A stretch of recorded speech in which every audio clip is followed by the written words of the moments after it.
और मैं आज लेके आ गई हूँ आप सबके पसंदीदा सर मेरे भी खान सर का एक रिएक्शन वीडियो बनाने के लिए लेके आ गई हूँ। आप लोगों को पता है खान सर कितने अच्छे टीचर है, इतने अच्छे टीचर है ना जिसको पढ़ने का ना भी मन हो वो भी पढ़ लेता है उनके साथ।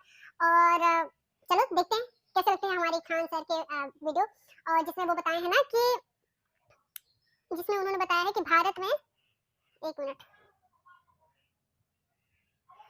कैसे परमाणु संप्रदाय देश बना, कैसे संप्रदाय देश बना भारत में, ये उन्होंने बताया है। तो चलो देखते हैं, स्टार्ट करते हैं। उसको कह दीजिएगा चुड़ैल, और वो डाउनलोड कर लेंगे एकदम।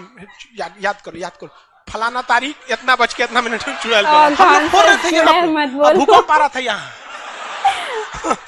फोन किया अमेरिका को कि बकलोलवा आंधी उंधी ना उठ लो, फोड़ दिया वो परमाणु बम।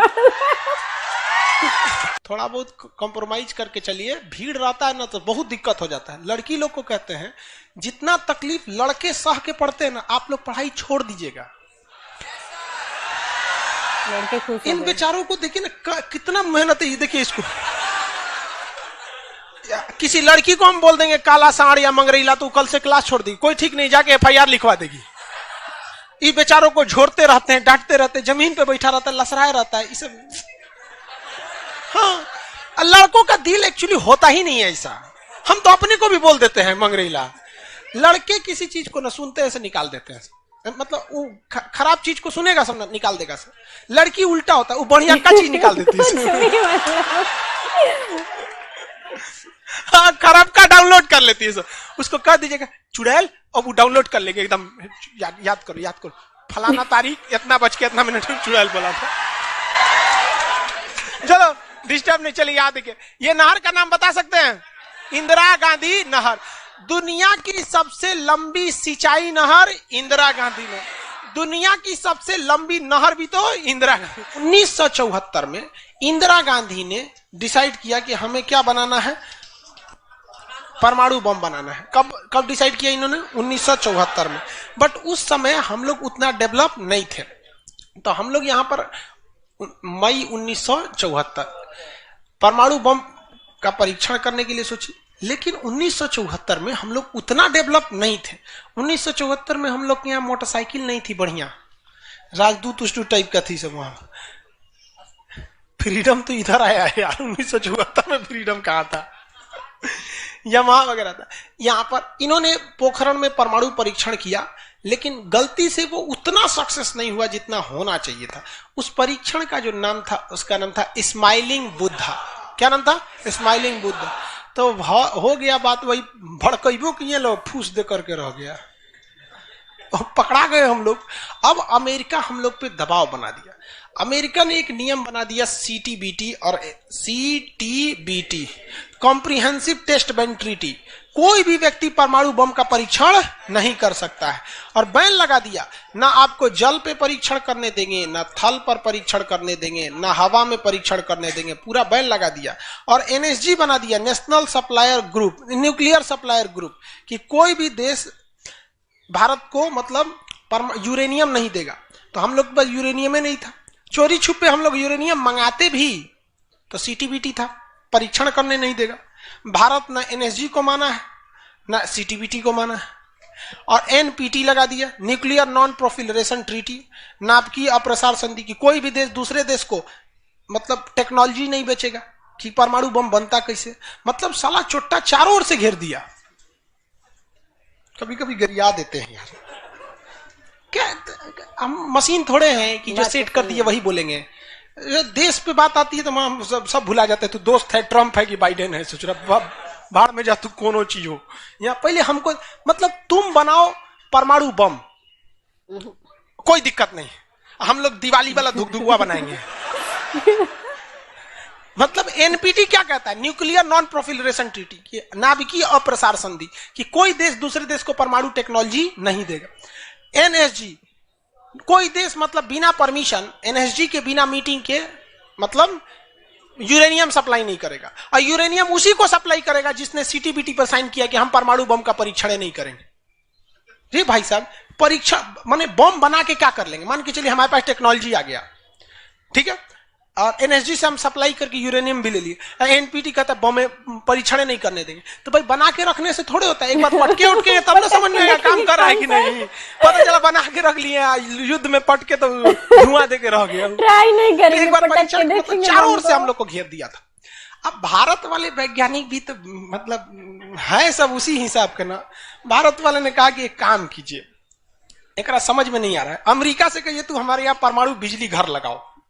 तो इंदिरा गांधी थी ना, अमेरिका को फुसला दी, कही कि देखिए ना गुजरात में हमारा तारापुर जगह है, वहां परमाणु बिजली घर लगाना है, उसमें बिजली बनेगा, लाइट बत्ती जलेगा, आप बिजली घर लगाइए। सुने हैं कि 300 करोड़ का खर्चा आता है, जबकि 200 करोड़ का खर्चा आता था। तो अमेरिका लपलपा गया कि अरे दादा बिना मोलाई तो रेट बढ़ा दी है। अजब हाल है भाई, महिला मोलाई ना करे, ऐसा हो सकता है? महिला को कोनो सामान फ्री में कहेंगे तो कहेगी 2 गो दे दो। तो अमेरिका ने सहयोग कर दिया, हाँ हम पूरा परमाणु बिजली घर बना देंगे, बिजली बनेगा, आपके यहाँ भुक वाला लाइट जलेगा एकदम। तारापुर में 1972 में बिजली घर लगा दिया। अब बिजली घर चलेगा कैसे? इंदिरा गांधी कहा हमें यहाँ यूरेनियम नहीं है, एक काम कीजिए जो बिजली घर लगा है ना उखाड़ के ले जाइए अपना ठेका के। पगली कही तो पैसा दे, तो पैसा कौन चीज का, ये तू कौन ची तू बनी ले एनएसजी कि हम यूरेनियम नहीं देंगे, कहा चाह तुमको दे देंगे, कोई दिक्कत नहीं। तो समझ में नहीं आ रहा है। अब वो यूरेनियम लिया था हमें बिजली घर में भड़काने के लिए। अरे भैया तू ले आओ ना, हम लोग ने डिसाइड करेंगे इसको भड़काना किधर है। इधर आया 1972 में तारापुर में, उधर तैयारी चल रही थी 1974 में। हम लोग ने उसमें से निकाल के इसमें भड़का दिया। बाद में पता चला गलती हो गया, अमेरिका होशियार निकला, जो यूरेनियम बिजली घर में लगता है वो 20% इनरीच रहता है, अब परमाणु बम में 80% इनरीच चाहिए होता है।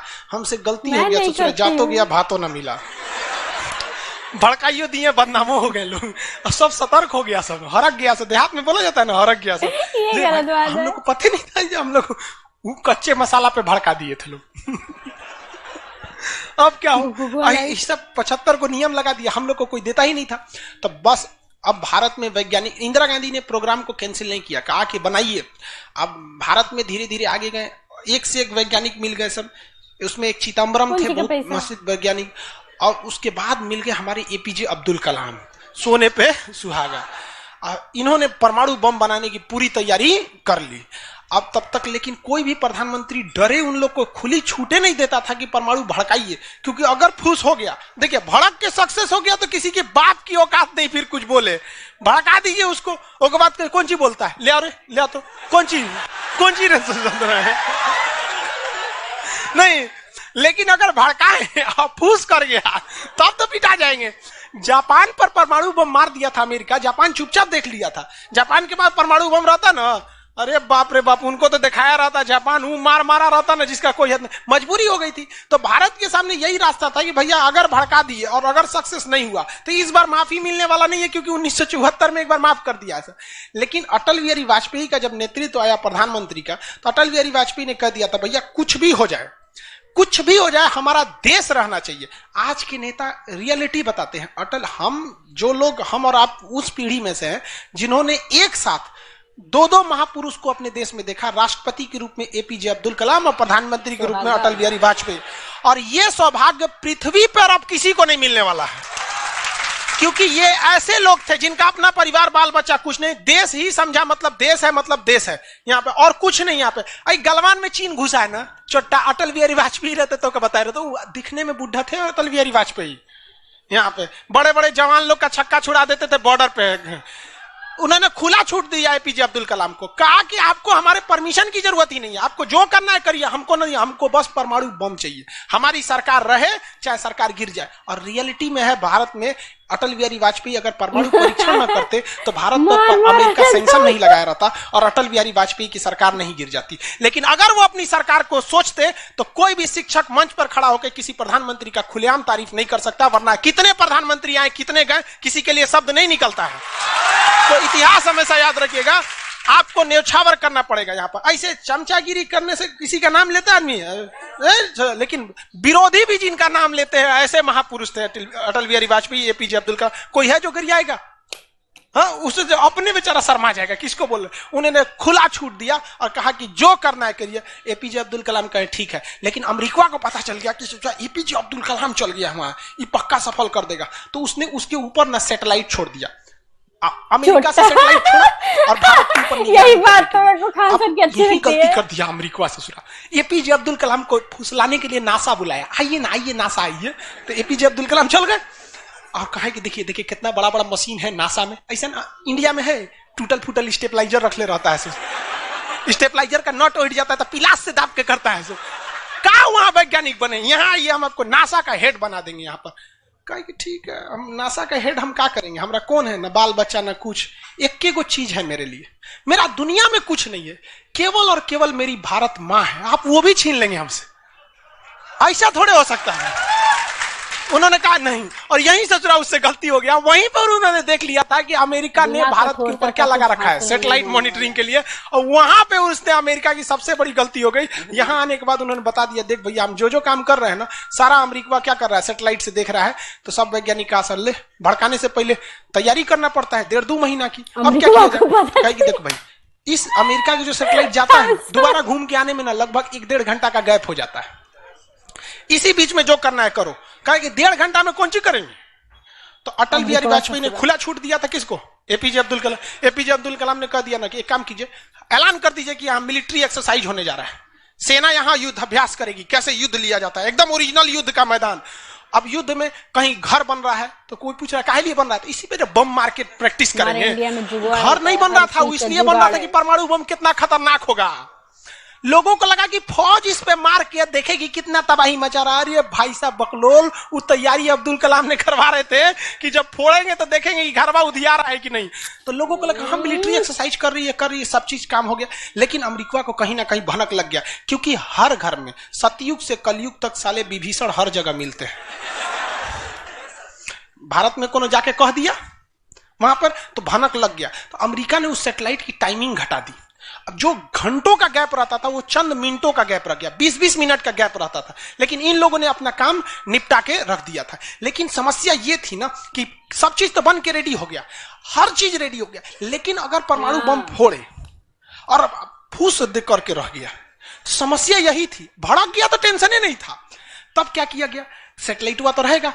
तो अटल बिहारी वाजपेयी का पूरा छूट था, एपीजे अब्दुल कलाम को इनको टेंशन ही नहीं था। उन्होंने कह दिया अटल बिहारी वाजपेयी से कि एक काम करते हैं, हम अब आ गया, हम मई में इसका बम फोड़ देंगे कोनो दिन में, 9 तारीख चाहे 11 तारीख कोनो दिन हम फोड़ देंगे।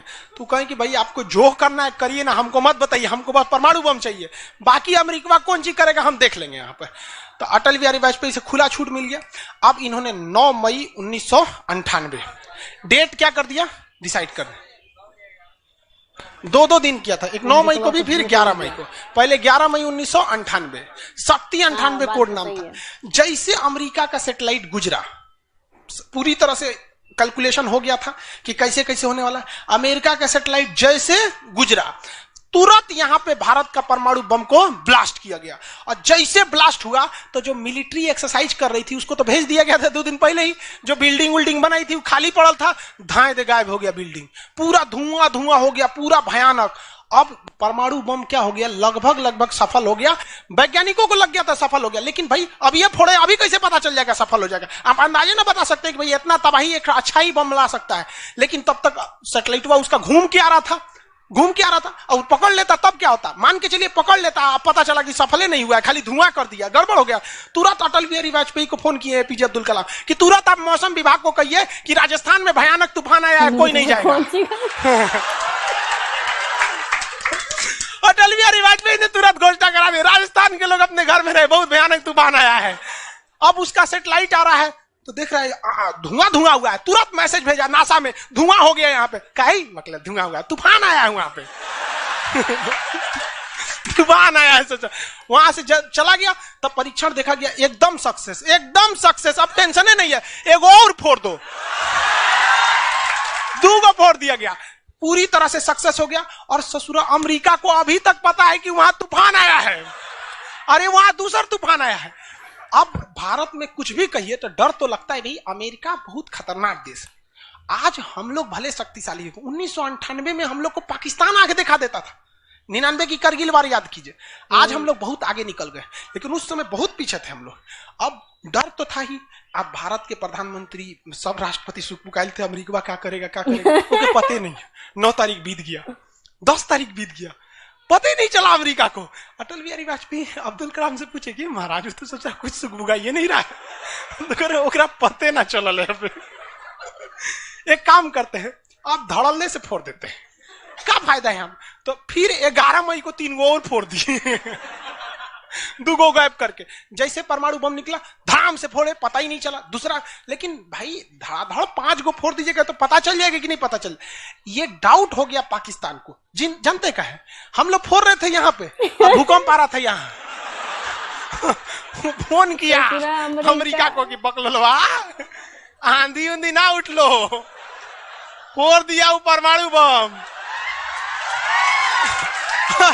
अमेरिका ससुरा माथा फोड़ रहा है अपना, कह रहा है कि अब क्या करें हम। यहाँ पे नासा वालन को गरियाया गिरे चोट्टा कहीं का, तू लोग को सैटेलाइट लगाओ, हाई लगाओ। वहां पे कौन ची देख रहा था लोग वहां पे, कि हम तो बोलबे किए थे कि उधर दुका उठाया था, अपने ना बोल रहे थे कि आंधी उठल है वहां पे। अमेरिका आग बबूला हो गया और तुरंत अमेरिका का प्रतिक्रिया आया कि भारत को इसका बहुत भारी कीमत चुकानी पड़ेगी। तो भाई जिसकी कीमत भारी ना हो उसे चुकाने में मजा क्या है। और अमेरिका ने खुलेआम भारत को ललकार दिया कि अमेरिका कभी भी इस बात को स्वीकार नहीं करेगा कि भारत एक परमाणु संपन्न देश है। भारत को कभी भी अमेरिका इस बात की मान्यता नहीं देगा। अटल बिहारी वाजपेयी ने भी कॉन्फ्रेंस तुरंत मीडिया के सामने आए और कहे कि जो चीज हमारे पास है उसके लिए हमें किसी के प्रमाण की कोई आवश्यकता नहीं है। और जिस देश को यह लगता है कि हमारे पास परमाणु बम नहीं है या जिन देश को हम पर शक है वह आ जाना युद्ध के मैदान में, बताएंगे है कि नहीं। अब पूरी तरह तबाह हो गया यहाँ पे। अब अमेरिका माथा पीटते रह गया। अमेरिका ने आदेश दिया अपनी सेना को कि तैयार रहो। अटल बिहारी वाजपेयी ने आदेश दिया अब्दुल कलाम को कि जो बम बनाए हैं ना, 2-4 गो फोटोकॉपी उसका रेडी रखिए। फोटोकॉपी मतलब उसका बना के रेडी रखिए, क्योंकि सेना की लड़ाई में भाई आर्मी टू आर्मी बहुत दिक्कत हो जाएगा। एडवांस है वो बहुत। आज के वक्त में भी हमारा हथियार वहीं से खरीद के आता। भारत ने भी डिसाइड कर लिया कि जो होगा आपकी परमाणु बम से होगा।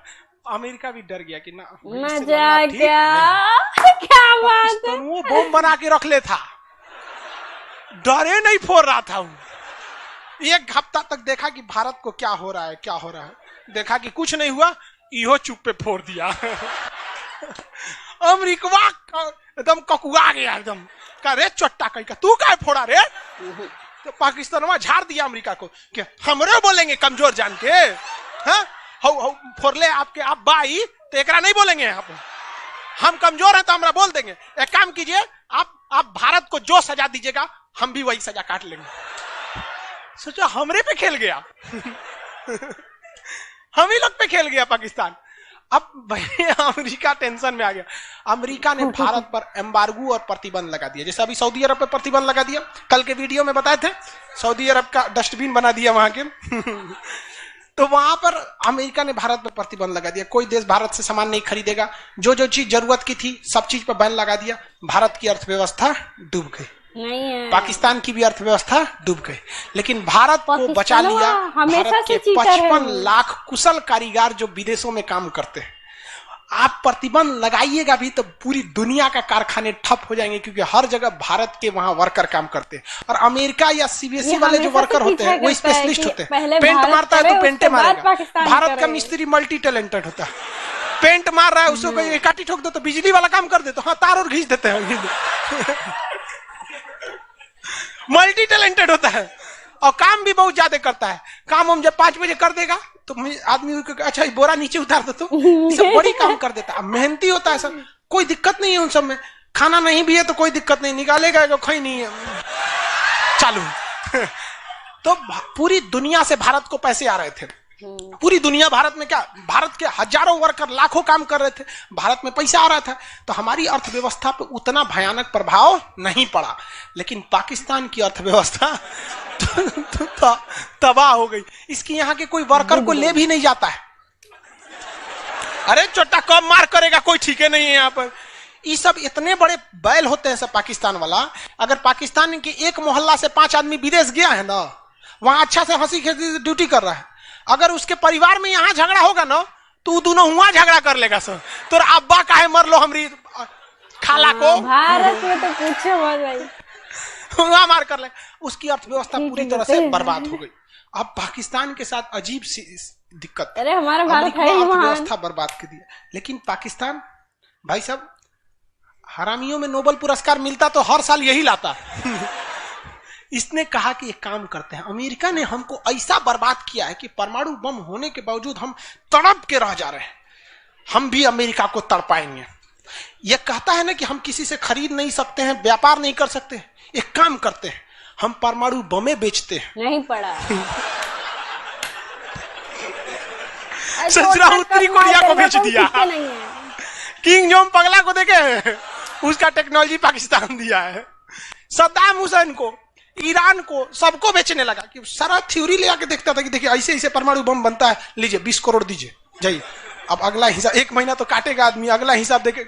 अमेरिका कर अरे पाकिस्तान में चोट्टा क्या कर रहा है, क्या कर रहा है, मरे हम भूखे मरे, आप प्रतिबंध हटा दीजिए नहीं तो हम इसको फेसबुक पे डाल देंगे।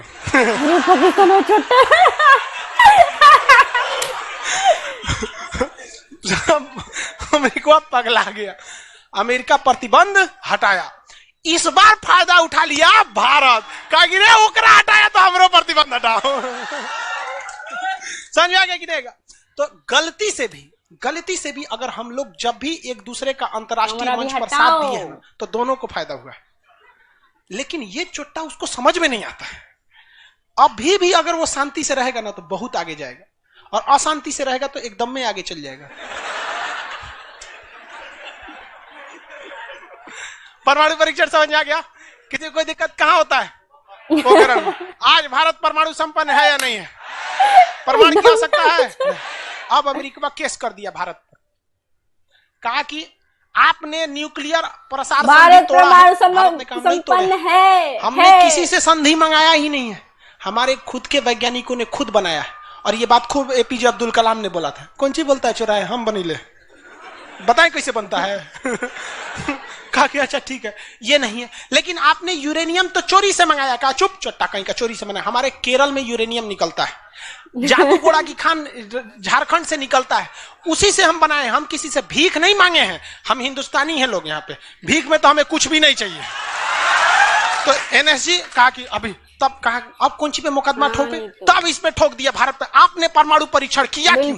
भारत ने ये मुकदमा जीत लिया। जानते कैसे? कहा कि कैसे? हमने तो कोई नियम नहीं तोड़े हैं। सीटीबीटी कहता है आप पानी में नहीं फोड़ सकते हैं, जमीन पे नहीं फोड़ सकते हैं, हवा में नहीं फोड़ सकते, हम जमीन के अंदर फोड़े हैं। भारत ने कहा फोड़ा था? जमीन के अंदर। तो भारत को उस समय हर चीज साथ दिया था, बुद्धि, विवेक, बल, शक्ति सब रहना चाहिए, तब आप जीत सकते हैं। ऐसा नहीं कि परमाणु बम ले लेने से आपको जीत जाएंगे। कब कैसा सिचुएशन था, आंधी आया है, परमाणु बम फूट गया, तो हर चीज बहुत कांड हुआ यहाँ पे। बाद में अमेरिका को समझ में आ गया कि नहीं हो सकता है, अब भारत को नांग नहीं सकते। वो गया जमाना जब हमारे ऊपर किसी का शासन हुआ करता था। आज भी भारत में बस जाति पात खत्म हो जाए, ऊंच नीच पे लड़ना खत्म हो जाए, और Congress BJP high party how party मतलब नेतागिरी खत्म हो जाए, तो सोचिए ना हमारे पास कमी किस चीज की है कि नहीं? नेतागिरी तो सॉल्व हो सकता है। यूपीएससी का एग्जाम कंपलसरी कर दीजिए नेता बनने के लिए। काम खत्म, तुरंत खत्म हो जाएगा काम। आप इसको समझ में आ गया कि नहीं? लाइव वाले सब लोग समझ में आ गया? अब आगे कल ये बात भी सही है। अच्छा आप लोग बताओ, अगर समझाने वाला पढ़ाने वाला खान सर जैसा हो तो किस ऐसा बुड़बड़ को समझ नहीं आएगा?